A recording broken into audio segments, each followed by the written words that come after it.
the moment our fellow geeks, dweebs, nerds, and other unfortunates have been fervently waiting for has finally arrived.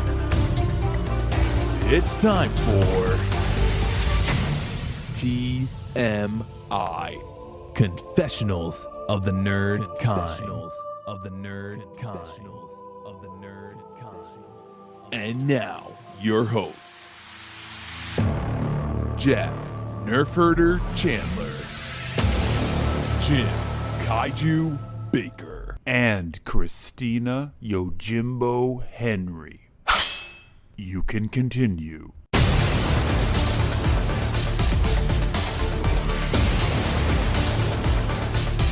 And now, let's get on with the show. Here is TMI. All right, so why don't we get to this episode? All right. Welcome, everybody, to our standalone series of Mandalorian episodes. And we are at Chapter 13, Episode 5 of Season 2, Chapter It's 13. so convoluted. It's so ridiculous at this point. Chapter 5. Chapter 13. And this one is enticingly titled The Jedi. Oh, my. Who could we be talking about? Interestingly enough, What could we be a character talking who is not actually about? a A Jedi. Maybe that's why she can't train him. And, well, the series is based on someone that's not actually A Mandalorian. So there you go. This whole show is built on a pile of lies. Oh man, we got some serious we got some answers, we got some name dropping, we got a bunch of stuff going on this episode. This I think it's been my favorite episde so far. This is I wonder why, because we're gonna get into some of the influences that are very obvious. Dave Filoni, who is George Lucas' protege, directed this episode. He also co-created with Jon Favreau. As we all know, Lucas, he's not shy about mentioning Kurosawa and some of the influences, and that's never more apparent than in, I think, a handful of scenes here. Maybe the whole episode. there's definitely a scene where she's doing the Sanjuro walk, you know. Oh, yeah. The little smile. Gotcha. The thing I loved about this episode, which maybe we should do like a quick plot recap, but the thing I loved about this episode is that unlike a lot of the other episodes, I didn't feel like the action sequences were sort of meaningless filler. I felt like everything was there for a reason. Yeah. There were a lot of nice quiet moments. There was a lot of narration. I'm very partial to that, you know, like narrative story, like plots being revealed. Yeah, it felt like it advanced the overall Oh, yeah. Big time. plot of the show in a significant way. Do one of you guys want to do the plot recap, or should I? Go ahead. Yeah. Okay. You're in. So, This is your show today. oh, it's my show. Why? Because Jim there's just a- talked his face off. There's a female lead. Oh, no, not at all. No, No, well, no, that has no. nothing to do with it. Okay.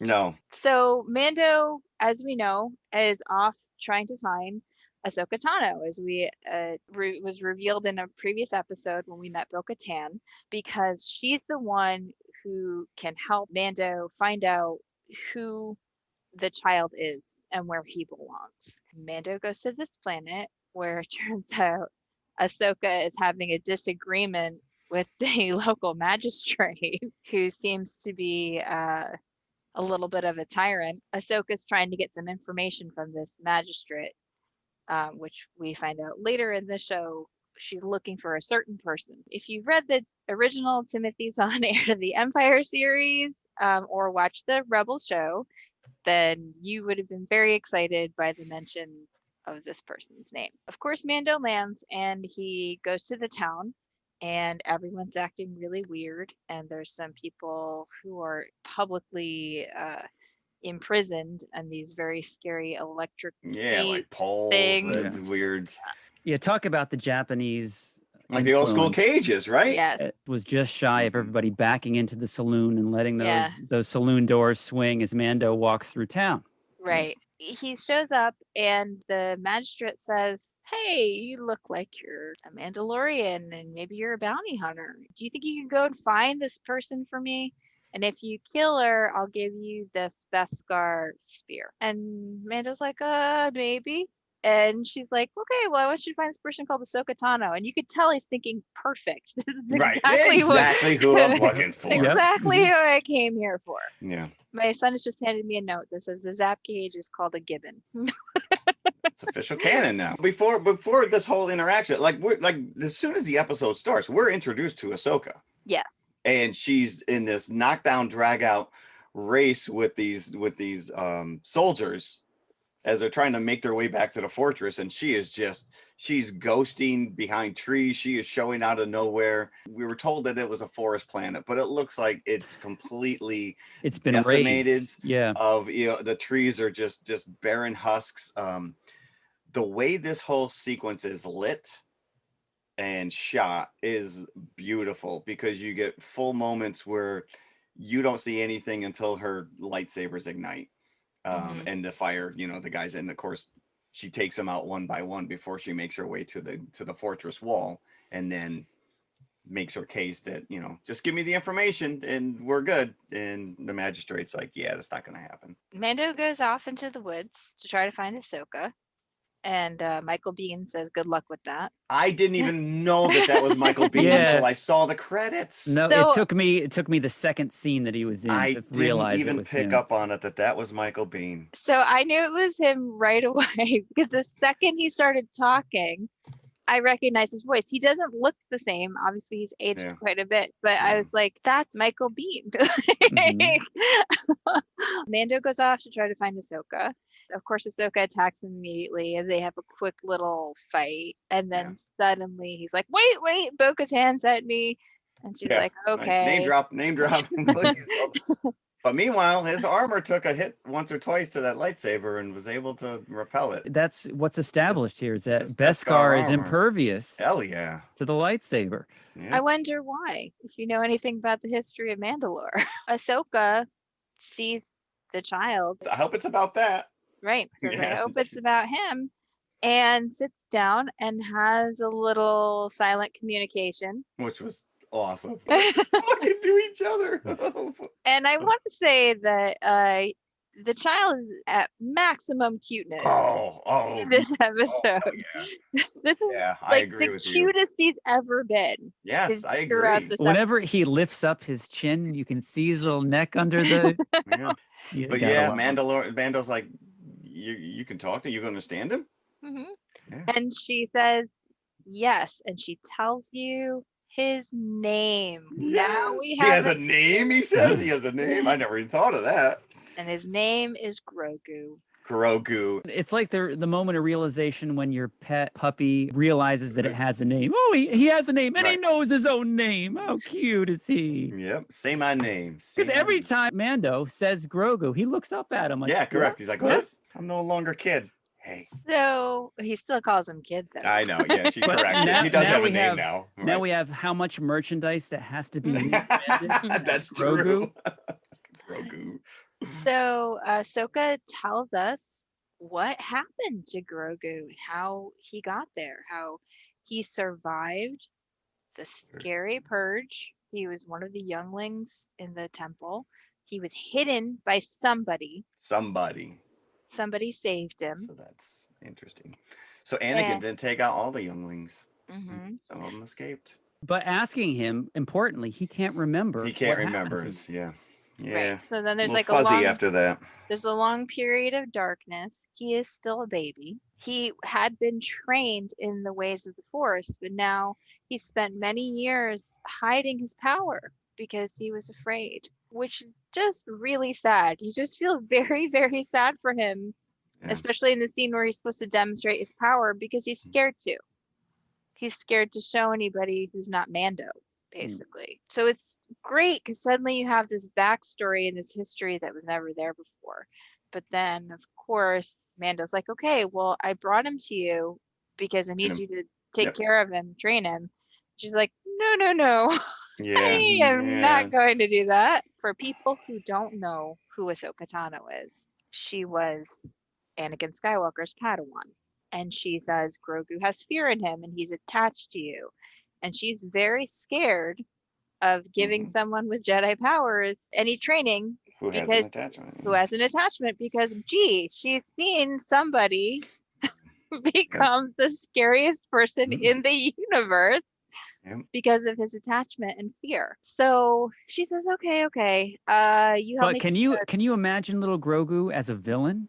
I cannot. I don't He know. comes in and you see the huge shadow looming, and you see little tiny Grogu come into the room. That would be a hell of a twist. He if is they a turned cookie. him He is a evil. cookie stealer. So That is true. And he likes his amphibians, so never So mind. Ahsoka asks Maury. Mando to help her, of course, Yeah, and you can't have says, him. can you please come and help me take down this magistrate? And then, if we win, I'll teach him. Yes, I'm expecting Wimpy from the Popeye show to come in. I'd gladly Give pay you Tuesday for a burger. favor today. But then we get such a great action sequence throughout the town. Ahsoka shows up just like the end of Yojimbo. I was right. The wind's blowing, her cape is floating, and I'm just like, oh, this is so intentional right here. It is. And she's standing alone like Sanjuro at the end of the road, and Yep. everyone else in town is watching her and waiting to attack her. And she leads them a merry chase all over town and dispatches them one by one until she can get back to the magistrate. And But she implies that she took out the Mandalorian. Nice try, and she chucks down a piece of his armor. right. And, your buddy failed there. Mando is just so tied to his word. He did not ever say to anybody that he would kill Ahsoka. Right. That he said, like Jeff said, I'll think about Yeah. it. Because if he did, then he is honor bound to do that. He cannot turn back on his word. Right. So he doesn't actually commit to any. He's very careful not to commit actually throughout that whole conversation. Ahsoka sort of leads everybody away so that Mando can show up, free the people who are in the Gibbons, and That's now a thing. have his final showdown with Michael Biehn, while Ahsoka's having her showdown with the magistrate. This is really nice. There's actually a really sort of nice tension between sort of the samurai sword fight that's going on in the garden and the gunslinger battle that's going out on the street. Yeah, and the magistrate's wielding that Beskar spear. You know, what's funny, we didn't mention yet how Mando at one point refers to the lightsaber as laser swords. Yes. Oh, yeah. And you just kind of get that look from Ahsoka, like, what an asshole. He doesn't know what he's talking about. That's like your mom. Oh, here's the action figures. Here's a laser sword. It's not a laser sword. It's a lightsaber. Yes. First of all, this is the first time, obviously, we've seen this character depicted in the flesh. Rosario Dawson, I thought, did a fantastic job. It is a little jarring because Ashley Eckstein, her voice is so tied in with this character, and because we saw Katie Sackhoff jump in and actually take over the role, the live action role of Bo-Katan, and she did the voice as well. It was a little off-putting, but then again, like, it's been so many years in between. It didn't bother me that much. The one weird thing, and my son even pointed it out as well, which I thought her head tails were a little shorter than normal, but that's just a quibble compared to, just seeing this character come to life was very well done. Now, this might be a good time to bring this up. As somebody that's never seen an episode of Clone Wars or Rebels, and if somebody out there is in my boat and wants to get into it but doesn't know exactly how or what to watch in what order, what is the way to watch these animated shows? Whoa, you got seven seasons? 7 seasons of Clone Wars and 4 seasons of Rebels. And it's all relevant because Ahsoka becomes a part of the Rebels storyline. And she's very important because of this person that she asks the magistrate about. She says, where is Thrawn? Grand Admiral Thrawn. So Thrawn was a character who was originally introduced in Timothy Zahn's Heir to the Empire series, which way back in the day, 91. That was the resurgence of the extended universe. Unfortunately, all of that stuff was decanonized after Disney took over, but the character of Thrawn was then incorporated into Rebels. And plays a very significant part in that series. So now Timothy Zahn's actually written another Mhm. trilogy about Thrawn. Thrawn, But yeah. Thrawn was basically a leader, a remnant of the Empire who was able to rally people around him. Was Clone Wars 7 seasons and then done, and then Rebels begin. So it doesn't run at any point concurrently with Rebels. Well, the last no, season because of the last Clone Wars season of just came yeah, out, because but the timeline is still pre-Rebels. right. Okay. Yeah. But you and could- Ahsoka turns up, I mean, she shows up in the very first episode, the first Clone Wars movie from the beginning. She is there. So now what's higher on the Imperial ladder, a Grand Admiral or a Moff? Who is better? That's a good question, actually.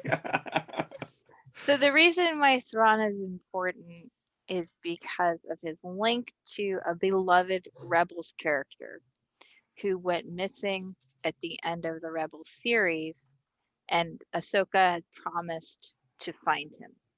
So this sort of hints that we might see that character, or see some resolution of that character's story. So there's a lot out there if you have watched Filoni's other shows. You have a lot to do now between now and the next Mandalorian season. I guess so. Yeah. Yeah, How many, how many episodes per season on these animated On shows? the, Oh, the full- Clone Wars, full like 20 24. odd. Yep. Yeah, like 20 20 odd episodes. series. Yeah, but they're only half-an-hour episodes. They're not Yeah. hour long. And they're in little arcs, so you could Yeah, like you watch get- 3 or 4 of them at a time as like a little mini movie. Later on, you got more of an overriding story arc, but obviously this fills the gap that, you know, in the original movie when Princess Leia says, "Years ago, you served my father during the Clone Wars." This is what that is. This fills in all of what happens at the end of. And if you're interested in a lot of that kind of like the history of the Darksaber and like stuff that happened on Mandalore, like that's all explored in the cartoons. Now, is this temple that's referenced at the end? Is this Oh, from yes. the animated shows as well? No, this actually was brought up in the comic series. The Yeah. Marvel comic series? The new There's a not new the old comic Marvel, series. yeah, the new Marvel. So Marvel had the rights for years, and then Dark Horse took it over, and now Marvel has I see. reacquired it. Okay. My son has read most of those. Dr. Aphra, I think yeah, it was. There's Yeah. Aphra, there's a Darth Vader series, there's Oh a yeah. There's. I mean. Poe Dameron series, there's But I'll tell you, my Heir to the Empire 9.6 graded just jumped up about $200. We've been watching on eBay the minute his character's name was brought up. I have all of those. I bought all those Timothy Zahn books when they came out. Oh yeah, in the early 90s. I have all those books in hardcover. I read all those. I mean, that was it. I mean, you have to figure that was, you know, the comic series, the toys, pretty much everything came to an end like mid to late 80s, and there was nothing. They're literally referred to as the dark times until those books, until that Heir to the Empire dropped. It was huge. It was big. That was a huge resurgence. So the fact that they're bringing in, or even just name drop Thrawn. And Jim, just for a visual point, he's a very cool blue, red-eyed alien admiral. Oh, we got those little cat things running around in the. Yes, Ezra had one of those. Yes, yeah. I can't remember what they're called, but it was just Loth cat. Something like that. Yeah, just the fact that they were running around. I'm like, oh look, little kitty cats. She tells him to take Grogu to this temple on Tython, and there he will be able to choose his own path, or another Jedi will detect him. Hopefully, the other Jedi who looks like him. Yes, we did get name dropped Yoda. Well, no. This is after Return of the Jedi. Yeah, but are you telling me he can't come to him as a Force ghost? Seriously? When are we going to get Luke Skywalker, who's out in the world trying to rebuild the Jedi Empire? So if Jedi can sense him, then somebody else that's a practitioner of the dark side obviously will be able to as well. I would think that would very much be the case. That there's a reason that Yoda and Obi-Wan went into hiding. Really quickly, for those who don't know, there's a reason why Ahsoka has white lightsabers. Why her lightsabers don't have any color. Ahsoka left the Jedi Order, and which means she's not officially a Jedi. Right. So she can't have a colored lightsaber. However, her white lightsabers indicate that she's a servant of good, and she's not evil. Oh. Okay. White sabers against black sabers. So I get the impression that this is a one and done appearance. I can't imagine you bring in a Rosario Dawson to play a character like this with much anticipation and not bring her back. But then again, That's all the characters from season 1 all gave that appearance as well, but they all came back by and the end of the especially season. when you drop in the idea, especially with Thrawn, and we didn't mention his name, but Ezra, that we could this could very well cascade into a much bigger. So well, we'll see what season 3 and season 4 have already been confirmed. I mean, it would be great if they would really start pulling these things together in a real way, and it not just be sort of like the adventures of there Mando. May be a long-term goal. I mean, you may have Yeah. long-term plans here. But just imagine if they work to a climax this season, but then they take 3 episodes again, season 3, to get into this story. I can easily see that happening for them stretching this out season after season after season. There's no reason to do that because there's so much story to tell. That's the thing. That's where I get a little frustrated. It's like, especially if they're mining this material that Filoni's already established in the animated series. There's literally no reason to have filler episodes because there's so much there. But yet they did. That's why we were so upset with the first 2 episodes. And next week may be a filler episode too. I doubt he's going to get to the temple next week. Oh, please don't let his ship He's good. It's crash starting to look good again. Oh, you know what we didn't talk about though? Which was at the end when she liberates the town, the musical score, Goranson's musical score was like so Ewok-esque in its celebration. It was like unlike anything we've ever heard. But it was on the Mando show before. theme. It was the theme, right? That's Was what was it? playing. Even though like it was this, very this Ewok. up-tempo, It was a dancey thing, but if you listen to it, it's the theme from the show. The Asian man who Mando encounters in the and he becomes the magistrate at the end. He becomes the magistrate at the end. And I said to myself, gosh, this guy looks kind of familiar to me. So I went and looked him up. I must have seen him in a documentary about the Disney Cruise Line because he was a Disney Imagineer. He is, in fact, a Disney legend. Really? Yes, Wing Tao Chao.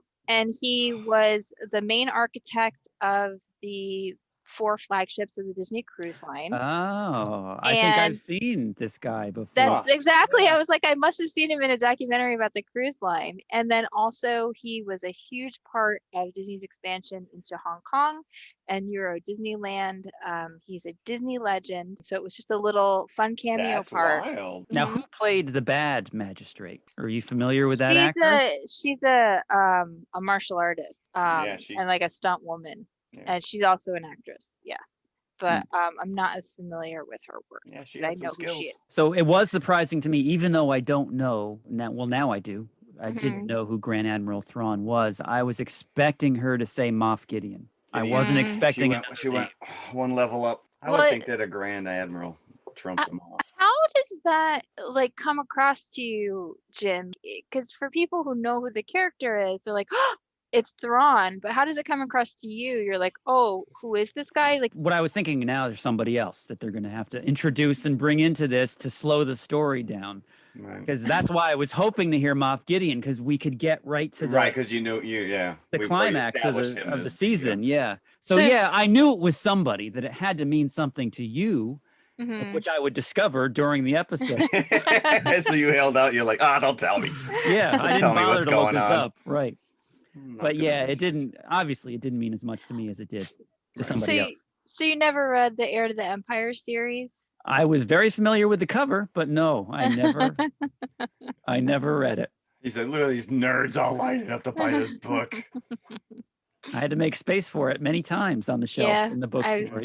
I was working there when that book came out. I read all of them. I read The Courtship of Princess Leia. Oh, yeah. I've got every one of those hardcovers. All of those books. Because brought Drew Struzan out of retirement to do half of those. I remember just being so happy that they were filling in all the stuff that you wanted to know about what happened, after Return of the Jedi. And obviously, because they ended up making a sequel trilogy that changed a few things, they had to decanonize all that stuff. But I'm a little disappointed that they didn't use some of those stories as the basis. Well, especially when you get into Han and Luke's kids and Anakin, and Mara Jade and some of that other stuff. Mara Jade was a character I think that phenomenal. She was probably the wanted to see on screen, and then when they decanonized all that stuff. like. But see, that this is went where out the Filoni's window. going, though. So you could kind of, I mean, Yeah. they may not have the same history, but you are starting to see him pick and choose some of these things. Yeah, I and mean, they they're But had have you kids. read this stuff where there's conjecture out there where they're trying to deny the new trilogy?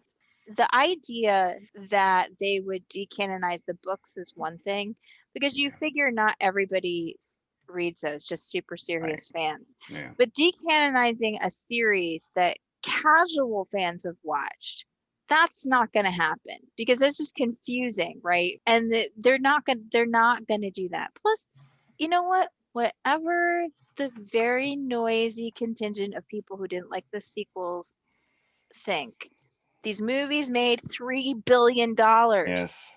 $3 billion. And they exist. They You exist. don't just put them in the garbage. That's not gonna happen. Because if you were gonna put something in the garbage, then let's put the prequels in the garbage. All I'm saying. How dare you? Misa gonna die? Again? Oh, Jar Jar, where's he been? So yeah, I don't think this idea that they're somehow gonna Retcon, negate yeah. the sequel series that's not gonna create happen. Create it like some alternative timeline. If anything, I think they're just gonna make a sort of make it clearer how the current events of this show attach to that series, and possibly set up something where you could have a movie, say, with like Ahsoka Tano and Ezra, right? That takes place between the events of Mandalorian and the sequel series, or whatever. Like, I think there's a fair amount. There's a 30-year gap. Yeah, there's a lot that they could do and put themselves in a position where they could make features based on the storylines from the TV shows. No. Let's not spread conspiracy theories. That's what we do. I think that you've both successfully put that to bed. So I don't think anybody. So how many episodes are we going to get with this? 8 episodes, correct? In total, season 2. So we are 3 left until the end. 3 more weeks of standalone shows. All right. Well, thanks for listening again. Yep. Thank you. Check out our holiday special, Star Wars holiday special, coming up real soon. Yes. Cross promote. You're in it for the Star Wars. You're going to love it. See you. Bye. Bye. Hello, everybody. If you liked the podcast you just heard, then please follow TMI on all of our social media outlets. First and foremost, email us at tmipodcast2018@gmail.com. That is tmipodcast2018@gmail.com. And you can follow us on Twitter at TMI_podcast2018. Stop over, say hi, give us a compliment. We'd love to hear from you. Awesome. Make sure you follow us on Instagram as well, which is also TMI_podcast2018. And of course, we are on Facebook, facebook.com/TMI Podcast 2018. And it should be noted, we also have a community page, so join the forum. And if you like to watch YouTube, you can see us at TMI Podcast 2018, all one word. Look for the popcorn bucket. Popcorn bucket. Or you could just go to our website, which has every link there, TMIConfessionalspodcast.com. And we'll see you at the concession stand. We'll save some popcorn for you. Not a laser sword, it's a lightsaber. Yes.